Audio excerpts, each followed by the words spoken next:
काल भगवान ने एक प्रार्थना की थी परमात्मा के समक्ष, कबीर जी के समक्ष, कि हे परमात्मा आप चौथे युग में जितना चाहो जीव ले जाना, लेकिन एक दया करना परमात्मा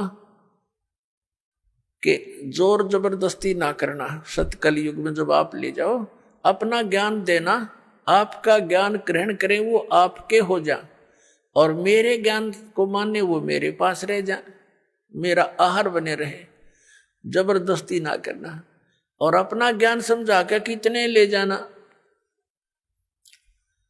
अपनात्मा परमात्मा ने कहा था ठीक है भाई, ज्ञान बगैर तो मैं ले ही नहीं जा सकता। पहले अगर वैसे भी ले जाऊं तो वहां टेके नहीं, ये फिर आऊंगे वापस। पहले वही ना रहा करते, तो मालिक को मालूम ही था कि ज्ञान से दृढ़ करूंगा इनको, और यहाँ के दुखों से ये छक चुके होंगे, यहाँ की इन कोठी बंगलों से भी ये छक चुके होंगे। आप देख रहे हो विदेशों में बड़ी सुविधा के सारे साधन वैज्ञानिक बना लिए, और वो क्या कहते हैं, नहर के किनारे लौट के शांति प्राप्त करते हैं। उन कोठिया ने रूम सारे इंस्ट्रूमेंटा ने छोड़ गए, तो ये पहले ना हमारे अंदर रहेंगे, क्यों सर में दर्द कराया वो बीमारी इकट्ठी करी। तो ऐसी शांति होनी वही है। ये तो एक तूफान उफान है इस काल का डाला हुआ, ये बना ले, ये बना ले, रिमोट बना ले, इससे सुख हो जाएगा। टट्टू सुख होगा? सुख तक परमात्मा की भक्ति से होगा, आने वाले कष्टों से बचाव होगा, उससे सुख होगा। तो प्रसंग जो चल रहा है वही आते हैं। तो परमात्मा ने आके हमें ज्ञान दिया है कि सतलोक के अंदर तुम्हें कोई दुख नहीं, और वहां चलो, वहां जाकर के तुम्हें परम शांति होगी। और अब परमात्मा ने कहा था कि जैसे अपना ज्ञान दे करके आप यहां से ले जाना। जैसे वेदों में प्रमाण है, आपको बहुत बार दिखाया है, समय आने पर दिखाएंगे आज भी, कि वो परमात्मा सतलोक से गति करके आता है। वो 3 प्रकार के शरीर में सभी अपने प्राणियों के, सभी ब्रह्मांडों का वो देखभाल करता है, पालन पोषण धारण पोषण करता है। एक शरीर है मनुष्य सदृश है परमात्मा, नर नारायण देह है। ये शरीर मनुष्य को भी परमात्मा जैसा ही मिला है, लेकिन उसकी सामर्थ्य, परमात्मा की शक्ति, उसका नूर वहां पर विशेष है, अलग है, हमसे ज्यादा, इसलिए तो परमात्मा है। एक आत्मा एक परमात्मा, तो अपने आप 2 हो गए, एक श्रेष्ठ आत्मा, एक आत्मा सिंपल।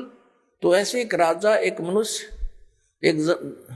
एक नागरिक है, एक राजा है। शकल दोनों की एक जैसी है, मनुष्य ये दोनों हैं, लेकिन उसके सामर्थ्य में दिन और रात का अंतर है। ऐसे ही परमात्मा और जीव में समझो, जीव जीव है, एक नागरिक है। परमात्मा हमारा राजा है, वो मालिक है, वो जनक है, हमारा पिता भी है, उसमें सर्व गुण है।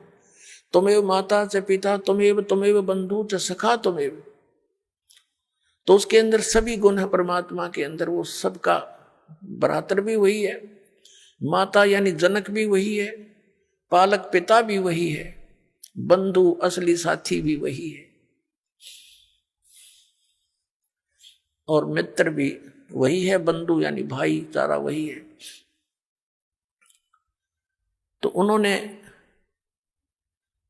उस परमात्मा ने हमें ये ज्ञान दिया कि तुम सतलोक के रहने वाले हो, फिर तुम वहां चलो। तो काल ने कहा था कि आप अपना ज्ञान देकर ले जाना, परमात्मा जोर जबरदस्ती ना करना। अब जैसे ये परमात्मा सचखंड से चलकर आता है, वो 3 प्रकार से अपने जीव शरीर की स्थिति में 3 प्रकार के शरीरों में काम करता है। मनुष्य सदृश ही है वह। जैसे एक शरीर में तो सतलोक में रहता है, स्थायी रूप में, करोड़ सूर्य मिला दे, करोड़ चंद्रमा उसके एक रोमकूप में, इतनी रोशनी है, वो भी फीकी पड़ जा समझो। और तख्त पर विराजमान है, जैसे राजा बैठता ऐसे मुकुट वगैरह धारण करके परमात्मा, ऊपर सफेद छत्र है, सफेद मुकुट है परमात्मा का, सफेद ही सिंहासन है सारा उसका, वहां विराजमान है। और दूसरे रूप में वो क्या करता है, एक तो शिशु रूप धारण करके प्रत्येक युग में आता है, और एक सरोवर के ऊपर कमल के फूल पर विराजमान होता है। वहां से कोई निसंतान दंपति उनको ले जाते। प्रत्येक युग में ऐसी लीला। और फिर वो कंवारी गायों का दूध पीता है। कंवारी गाय दूध देती है, परमात्मा पीते हैं, उनकी परवरिश की लीला ऐसे पूरी होती है। उन कंवारी गायों में दूध कहाँ से आता है? सतलोक से आता है। और फिर ये तो मालिक की दूसरी सतीथि हुई शरीर की। फिर धीरे धीरे बड़े होते हैं, छोटी आयु में ही प्रचार शुरू कर देते हैं। परमात्मा अपने जो उद्देश्य से लेकर आते हैं। वेदों में लिखा है कि परमात्मा सतलोक से चलकर आता है, ऊपर तीसरे मुक्ति धाम में रहता है सतलोक में, वहां से गति करके आता है और यहाँ अच्छी आत्माओं को मिलता है। किस उद्देश्य से आता है? उपदेश करने के लिए, तत्व ज्ञान समझाने के लिए आता है। तो शिशु रूप धारण करके परमात्मा आते हैं प्रत्येक युग में। तो धीरे धीरे बड़े होते हैं, अपना ज्ञान का प्रचार करते हैं। ये दूसरी सतिथि। और तीसरी सतिथि में वो कैसे आते हैं शरीर में? जैसे कहीं भी महात्मा के रूप में प्रकट हो गए, जैसे जिंदा महात्मा के रूप में कलयुग में वो अधिक आए हैं। और उस जिंदा महात्मा के रूप में वो कभी भी आकर किसी भी भक्त को, अच्छी आत्मा को मिलते हैं। किन किन अच्छी आत्माओं को मिले? आदरणीय धर्मदास साहिब जी, आदरणीय मलुकदास साहिब जी, आदरणीय नानक साहिब जी, आदरणीय दादू साहिब जी, आदरणीय गरीबदास साहिब जी, गांव छुड़ानी, जिला दद्दर हरियाणा वाले, आदरणीय घीसा दास साहिब जी, गांव खेखड़ा और जिला मेरठ उत्तर प्रदेश वाले। इनको मिले जिंदा महात्मा के रूप में आकर के, और उनको सतलोक लेकर गए सचखंड, और वहां जाकर के उनको फिर वापस छोड़ा, क्योंकि वो दृढ़ भक्त थे। वो दृढ़ भक्तों को मिलते हैं, अच्छी आत्माओं को मिलते हैं, ताकि उसके मिशन में सहयोग दे सके। तो वो स्टेनलेस स्टील थे, जो उनको कह दिया दाता ने, वो फाइनल उनके लिए सारा संसार एक तरफ, वो महापुरुष एक तरफ थे। आप सुन रहे थे जगत गुरु तत्वदर्शी संत रामपाल जी महाराज जी के मंगल प्रवचन। अधिक जानकारी के लिए विजिट कीजिए हमारी वेबसाइट www.jagatgururampalji.org।